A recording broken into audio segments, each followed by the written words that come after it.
Asia cup इस साल 9 सितंबर से शुरू होने वाला है, लेकिन क्या आप जानते हैं कि इस लोकप्रिय सब कॉन्टिनेंट टूर्नामेंट की शुरुआत एक डिसरिस्पेक्ट के कारण हुई, जिसके बाद बीसीसीआई के प्रेसिडेंट को एक जिद दिमाग पर चढ़ गई कि वह क्रिकेट पर चल रही अंग्रेजों की इस दादागिरी को चकनाचूर कर देंगे।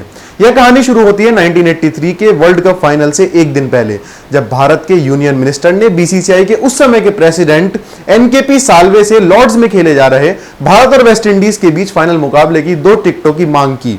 साल्वे ने विश्व कप ऑर्गेनाइजर से बात कही। इंग्लैंड के फाइनल में ना पहुंचने की फ्रस्ट्रेशन उनके सर पर थी और इसी के कारण उन्होंने साल्वे को टिकट देने से इनकार कर दिया। साल्वे को यह चीज बहुत एरोगेंट लगी और उन्होंने यह फैसला कर लिया कि अब इंग्लैंड और ऑस्ट्रेलिया की मोनोपोली को वो तोड़कर रहेंगे और विश्व कप को भारत में लेकर आएंगे। काम मुश्किल था क्योंकि इंग्लैंड और ऑस्ट्रेलिया के पास अब भी वीटो पावर थी और वह किसी भी फैसले को पलट सकते थे। फाइनल के अगले दिन साल्वे एक मीटिंग के दौरान पाकिस्तान के एयर चीफ मार्शल नूर खान से बात करते हैं। वह सारी बात उन्हें समझाते हैं और उनसे एशिया की सारी टीमों को एकजुट करने के लिए समर्थन की मांग करते हैं। फिर उसी साल लाहौर में एक मीटिंग होती है और मीटिंग के दौरान सभी बातें एशियन बोर्ड्स को समझाई जाती हैं। इस मीटिंग के बाद जन्म होता है एशियन क्रिकेट काउंसिल का।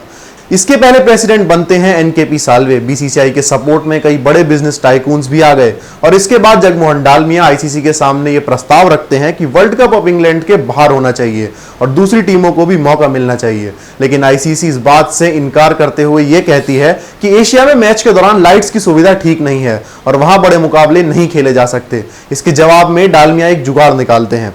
वे कहते हैं कि क्यों ना हम एक ऐसा टूर्नामेंट ऑर्गेनाइज करें जहां सिर्फ एशियन टीम्स हिस्सा लेंगी और इसका नाम एशिया कप होगा। लेकिन एक प्रॉब्लम अब भी थी और वो प्रॉब्लम थी फंड्स की कमी। इसका हल निकलता है दिल्ली में एक मीटिंग के दौरान, जहां आईसीसी के सभी एसोसिएट मेंबर्स और दुबई के शेख मुखातिर मौजूद थे। शेख मुखातिर क्रिकेट के शौकीन थे और वह क्रिकेट में इन्वेस्ट करने का मौका ढूंढ रहे थे। उन्हें प्रस्ताव समझाया जाता है, वह टूर्नामेंट में फंडिंग के लिए राजी हो जाते हैं और स्टेज सेट हो जाता है। शारजा में ये एशिया कप खेला जाता है और इसमें भारत, पाकिस्तान और श्रीलंका भाग लेते हैं। जीतने वाली टीम को $50,000 देने की घोषणा की जाती है। भारत इस एशिया कप को जीत जाता है और यह साबित कर देता है कि 1983 वर्ल्ड कप की जीत तुक्का नहीं थी और विश्व कप भी एशिया में हो सकता है। इसके बाद साल्वे की जिद के आगे आईसीसी को झुकना पड़ता है और अगला वर्ल्ड कप भी भारत और पाकिस्तान में कराया जाता है। यही वो पल था जहां से शुरुआत हुई क्रिकेट में भारत के वर्चस्व की। एक जिद, एक डिसरिस्पेक्ट जिसने जन्म दिया एक ऐसे टूर्नामेंट को that killed the ownership of big 3 in world cricket. Bharat आज एशिया कप की सबसे सफल टीम है और आज भी एशिया कप से आने वाली पूरी रकम एसोसिएट देशों में क्रिकेट डेवलप करने पर लगाता है।